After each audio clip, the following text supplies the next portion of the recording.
Kate Middleton just schooled every fashion expert on the planet with her Wimbledon accessories strategy. And honestly, it's pure genius. We're talking about a princess who's turning jewelry into actual storytelling. And no one saw it coming. Princess of Wales, patron of Wimbledon, and you've just battled cancer.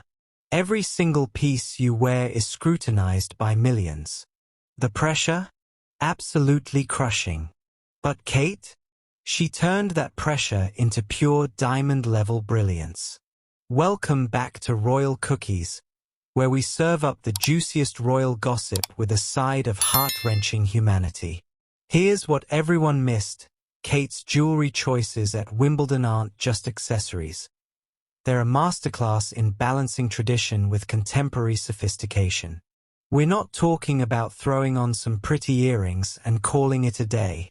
This is strategic, deliberate, and frankly, revolutionary. The experts are calling it a jewelry revamp, but I'm calling it what it really is. A power move that would make Meghan Markle's PR team weep with envy.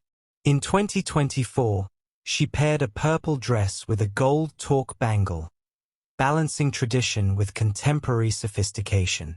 Sounds simple, right? Wrong. This was jewelry diplomacy at its finest. Let's break down the genius. Kate's always been the safe royal when it comes to jewelry. Pearls, diamonds, the occasional tiara, predictable, classic, royal. But suddenly, she's serving up gold bangles and contemporary pieces that scream I'm still me, but I'm also evolving. It's like watching a caterpillar turn into a butterfly, except the butterfly is wearing a crown and has better jewelry than your entire family combined. You thought Kate's jewelry was just about looking pretty? Think again. She's been carrying Princess Diana's legacy in the most beautiful way possible, and it's making grown adults cry. Here's where it gets absolutely heart-wrenching. Her choice of the Collingwood earrings, once worn by Diana, Princess of Wales, who also cherished Wimbledon, always adds a personal touch to her ensemble. But get this, these aren't just any earrings. They were literally a gift from Collingwood, a jewelry firm that was a favorite of the Spencer family, given to Diana before she was even Princess of Wales. Think about that for a second. Every time Kate wears these earrings, she's not just accessorizing. She's honoring the woman who never got to see her sons grow up, who never got to meet her grandchildren, who never got to see William become the prince he is today. It's like wearing a love letter from the past. And the symbolism? Asterisk chef's kiss asterisk. Absolutely perfect. Diana loved Wimbledon. Kate loves Wimbledon. And now these earrings get to witness both legacies continuing. It's like the jewelry equivalent of a royal hug across time. I'm not crying. You're crying. But here's the kicker. Princess Kate wore the lover's knot tiara and the earrings together for the first time in July 2017 for a banquet at Buckingham Palace during the Spanish state visit. The audacity. The absolute genius. She took two of Diana's most iconic pieces and made them her own moment. That's not just wearing jewelry. That's creating history. The message is crystal clear. I'm not trying to be Diana. I'm honoring her while being completely myself. And honestly, that takes more courage than most people have in their entire bodies. Right? Let's get real for a hot minute. The old Kate? Predictable. Safe. Pearl earrings and the occasional sparkle. She played it safer than a bicycle helmet convention. But 2024 Kate?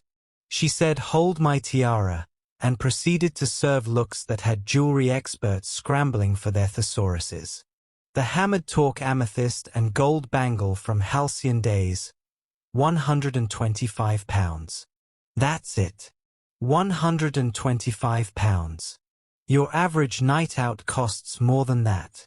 But Kate took this piece and paired it with a £1,295 Cecilia lilac midi dress from Safia, and suddenly everyone's talking about the perfect balance of high and low. Here's what makes this brilliant. Kate's showing us that great style isn't about wearing the most expensive piece in the room. It's about understanding yourself, your moment, and your message.